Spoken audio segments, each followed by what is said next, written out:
Hello, नमस्ते, सत श्री अकाल, आदाब। मैं संग्राम सिंह आप सभी का फिर से स्वागत करता हूँ आरंभ स्टडी में। तो आज हम जानेंगे कि मध्य प्रदेश का पहला पर्यटन नगर कौन सा है। उसके साथ हम देखेंगे कि पहला बायोस्फीयर कौन सा है और इसी तरह के और भी कई सारे तथ्य हम इस पूरे वीडियो में जानने वाले हैं। तो मैं संग्राम सिंह आप सभी का स्वागत करता हूँ सच का सामना में, जिसमें हम डिस्कस करते हैं 15 daily Madhya Pradesh GK MCQs from संपूर्ण हिंदी ग्रंथ अकादमी कोर्स। तो इसमें मैं पूरे कोर्स में 1500 से ज़्यादा ऑब्जेक्टिव क्वेश्चंस कंप्लीट करूंगा मध्य प्रदेश हिंदी ग्रंथ अकादमी की बुक से, जिसमें हम मध्य प्रदेश जीके के क्वेश्चन देखेंगे। तो इस पूरे वीडियो मेरे साथ लास्ट तक बने रहिएगा। तो चलिए पढ़ते हैं। तो मैं निर्देश दे देना चाहता हूँ कि क्या कैसे इस पूरे कोर्स में रहेगा। तो दोनों हिंदी इंग्लिश में रहेगा। एमपीपीएससी व्यापम और अन्य परीक्षाओं के लिए इंपॉर्टेंट है। सेल्फ असेसमेंट के लिए नोट्स बनाएं, वीडियो रोकें, अपना चेक करें क्या कैसे है। अगर आपको इसमें रिवीजन या फिर कुछ भी चाहिए तो आप टेलीग्राम चैनल जो डिस्क्रिप्शन में लिंक दी गई वहां से जाके डाउनलोड कर सकते हैं। और मैं एक बात बता देना चाहता हूं कि मैंने सारे फैक्ट स्टैंडर्ड बुक्स और सरकारी वेबसाइट से लिए हैं, जो भी आंसर के एक्सप्लेनेशन में लिए हैं। तो अगर कुछ इसमें गलत रहता है तो आप कमेंट बॉक्स में जरूर बताएं ताकि हम उसे इम्प्रूव कर सकें। तो ये इंस्ट्रक्शंस इंग्लिश में है। अब हमारा पहला चैप्टर है facts of Madhya Pradesh at a glance. तो उसमें बहुत सारे फैक्ट दिए हैं पूरी बुक में। तो मैं उस बुक की एमसीक्यू सॉल्व कराऊंगा। तो मध्य प्रदेश के तथ्य चलिए देखते हैं। तो पहला क्वेश्चन ये रहा, where was the first biosphere of Madhya Pradesh establish, यानी मध्य प्रदेश का पहला बायोस्फीयर कहाँ स्थापित किया गया था। तो option A Amarkantak, option B Pachmarhi, option C Mandla या फिर ऑप्शन डी डिडोरी। तो कहाँ था पहला बायोस्फीयर, चलिए देखते हैं। तो इसका आंसर है ऑप्शन बी पचमढ़ी। तो ये हम मध्य प्रदेश के तीनों बायोस्फीयर देख रहे हैं कि कहाँ पर कैसा है। तो पहला था पचमढ़ी, जिसे 1999 में बनाया गया था। फिर उसके बाद अमरकंटक अचानकमार, जो कि एमपी और छत्तीसगढ़ दोनों के बीच में पड़ता है। और एक लास्ट अभी इंक्लूड हुआ था 2011 में पन्ना। तो ये तीनों बायोस्फीयर हैं। तो ये गवर्नमेंट की ऑफिशियल वेबसाइट से, सेंट्रल गवर्नमेंट की वेबसाइट से डाटा है। इसमें इसका जो ये एरिया दिया हुआ है, डेट ऑफ इंक्लूजन और ये किस रीजन में है, तो ये पूरा इसका दिया है। बढ़ते हैं नेक्स्ट क्वेश्चन की ओर। मध्य प्रदेश का पहला पर्यटन नगर किसे घोषित किया गया। तो which has been declared the first tourist city of the Madhya Pradesh. तो option A Shivpuri, option B Gwalior, option C Ujjain या फिर ऑप्शन डी खजुराहो। तो कौन सा है मध्य प्रदेश का पहला पर्यटन नगर।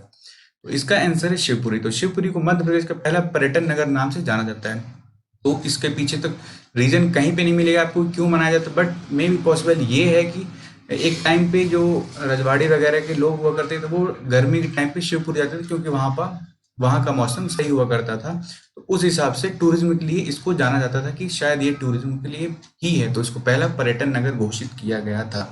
तो शिवपुरी में क्या क्या इंपॉर्टेंट है, माधव नेशनल पार्क, सांके सागर लेक, छतरी है वहाँ पे, बाण गंगा है और भी कई सारी चीजें हैं। तो ये सब हम इसको देख सकते हैं, जैसे करेरा बर्ड सेंचुरी है।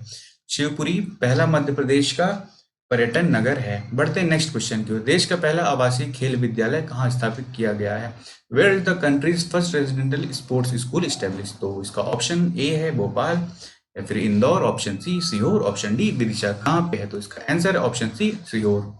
तो सीहोर में है ये आवासीय खेलकूद संस्थान। तो इसमें क्या रहेगा कि जैसे हॉस्टल होते हैं और डे स्कॉलर स्टूडेंट होते हैं, तो जैसे हॉस्टल वालों को उसी हॉस्टल में ही पूरा स्कूल का माहौल भी मिलेगा और वहीं पे उनको रहना भी है, खाना भी है। एक प्रकार से पर्टिकुलर छुट्टी पे छुट्टी, जैसे हमारे सैनिक स्कूल्स वगैरह में होता है, रहने को भी रहेगा, वहीं पे आप पढ़ो भी और आपको जो भी सीखना है तो सीखो। तो ये राज्य में खेल को बढ़ावा देने के लिए ये काफी इंपॉर्टेंट था। तो ये इंडिया का पहला अपनी तरह का एक आवासीय खेल विद्यालय था। बढ़ते हैं नेक्स्ट क्वेश्चन की ओर। देश का एकमात्र राष्ट्रीय मानव संग्रहालय जिसका नाम है इंदिरा गांधी राष्ट्रीय मानव संग्रहालय कहाँ स्थापित है। तो ये म्यूजियम कहाँ पे काफी फेमस है। तो option A Jhabua, option B Indore, option C Gwalior, फिर ऑप्शन डी भोपाल। तो इसका आंसर है ऑप्शन डी भोपाल। तो ये हम इसकी तस्वीरें देख सकते हैं कि कैसे वहाँ पे सुंदर सुंदर तस्वीरें हैं, कैसे वहाँ पे आर्किटेक्चर से जुड़ी हुई, ट्राइबल आर्ट से जुड़ी हुई चीजें हैं। तो काफी लोग जाते हैं उसे देखने। तो ये भोपाल में है।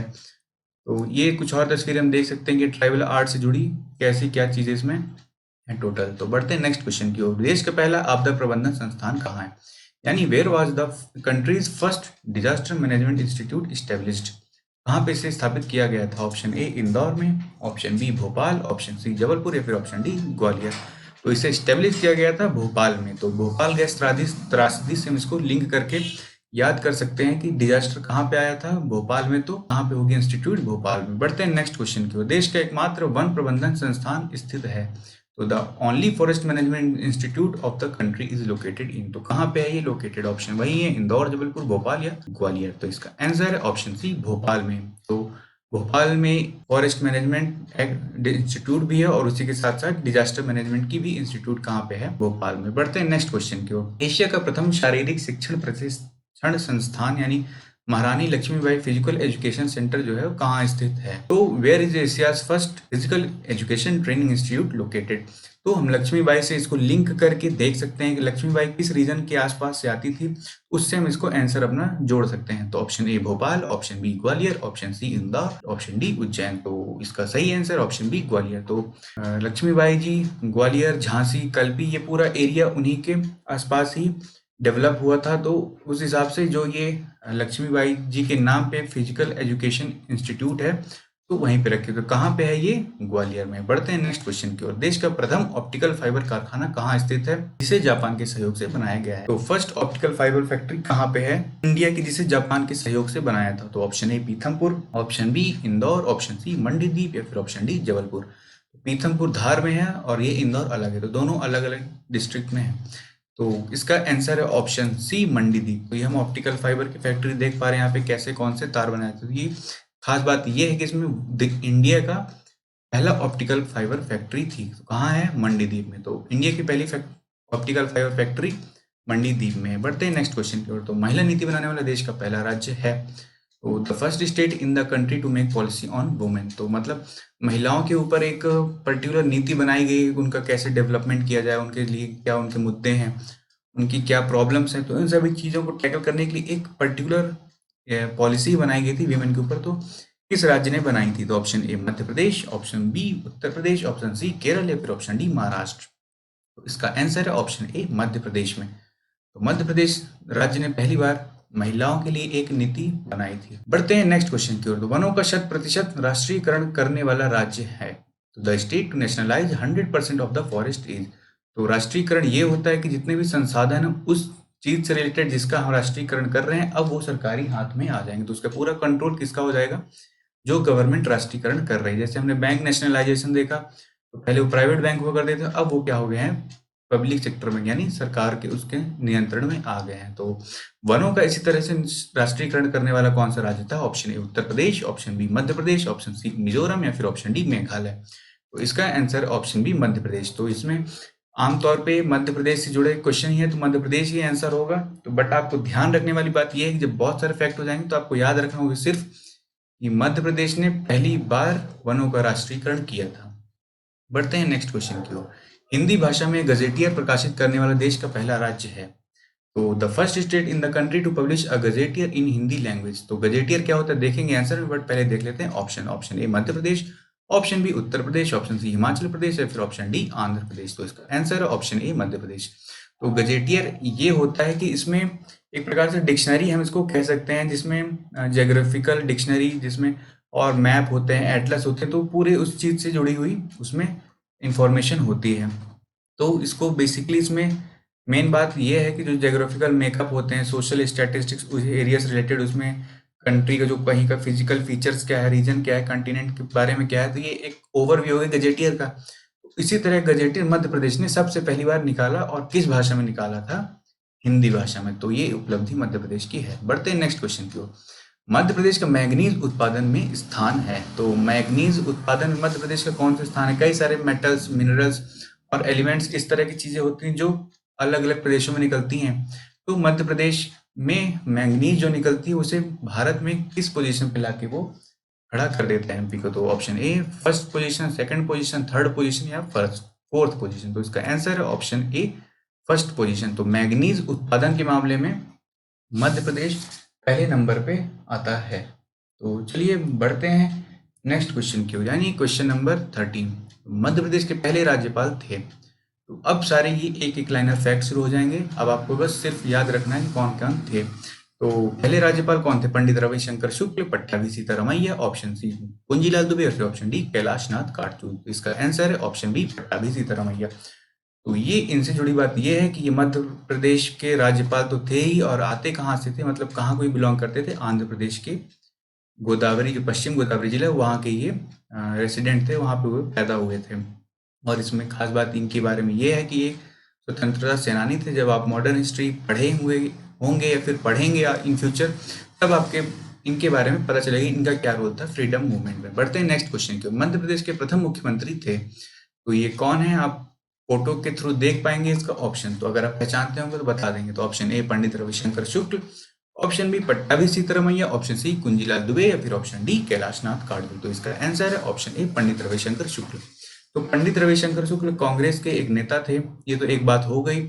और खास बात ये है कि ये भारतीय स्वतंत्रता, वही फ्रीडम स्ट्रगल जो हुआ था, स्वतंत्रता संग्राम हुआ था, उसी में ये एक काफी बढ़ चढ़ के भाग लिए थे। तो जब भारत आजाद होता है उसके बाद ये जो सीपी एंड बरार रीजन था, तो उसके ये प्रमुख या फिर मुख्यमंत्री कह सकते हैं।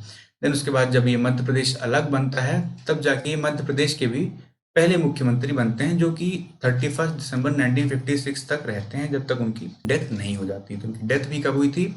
31 दिसंबर 1956 को। तो ये थे इनके बारे में खास बात। तो बढ़ते हैं आज के लास्ट क्वेश्चन की ओर, यानी क्वेश्चन नंबर 15। तो मध्य प्रदेश के प्रथम विधानसभा अध्यक्ष थे। तो मध्य प्रदेश जब फॉर्म हुआ था उसके बाद पहले राज्यपाल, पहले मुख्यमंत्री, हम ये सब तो देख चुके हैं। अब हम देखते हैं प्रथम विधानसभा अध्यक्ष कौन थे। तो ये सब कुछ इंपॉर्टेंट हो जाता है। मध्य प्रदेश के फर्स्ट, यानी फर्स्ट सीएम, फर्स्ट राज्यपाल, फर्स्ट विधानसभा अध्यक्ष, और इसी तरह हम नेक्स्ट लेक्चर में देखेंगे और कौन कौन से फर्स्ट हमारे लिए इंपॉर्टेंट। तो अभी देख लेते हैं स्पीकर कौन थे। Option A Pandit Ravishankar Shukla, option B Pattabhi Sitaramayya, option C Kunjilal Dubey या फिर ऑप्शन डी कैलाशनाथ काटजू। तो ये जो आप देख रहे हैं यही है आंसर, बट अगर आप नहीं पहचानते हैं तो नहीं बता पाएंगे। चलिए देखते हैं इसका आंसर। तो इसका answer option C Kunjilal Dubey.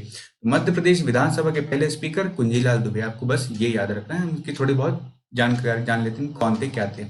वही ये फ्रीडम स्ट्रगल में एक इंडिपेंडेंट मूवमेंट में एक एक्टिविस्ट थे, लॉयर और एजुकेशनिस्ट, पढ़ाते थे। काफी कुछ इनके बारे में फेमस है। तो ये जो रानी दुर्गावती यूनिवर्सिटी थे उसके पहले उप कुलपति थे, और जो नागपुर यूनिवर्सिटी थी उसके कुलपति थे, और ये उसके बाद बनते हैं पहले स्पीकर मध्य प्रदेश के। तो ये था इनके बारे में पूरा। तो हमारे बस मेन क्या याद रखना है कि पहला विधानसभा अध्यक्ष कौन थे? अपने थे कुंजीलाल दुबे। ये थे आज के टॉप 10 MPGK के क्वेश्चंस जो हम लाएंगे मध्य प्रदेश हिंदी ग्रंथ अकादमी की बुक से MPGK के। तो इस वीडियो को लास्ट तक देखने के लिए धन्यवाद। अगर आपको वीडियो पसंद आया है तो इसे लाइक और शेयर कीजिए, और इसी तरह और भी वीडियोस के लिए इस चैनल को सब्सक्राइब कीजिए, जब ताकि अगले वीडियो ऐड होते रहे तो आप उन्हें देखते रहें, और 1500 से ज़्यादा MCQs आपके कवर हो सके। The most important book of the MPGK यानी मध्य प्रदेश हिंदी ग्रंथ अकादमी। तो इसी के साथ मैं विदा लेता हूँ। जय हिंद, जय भारत।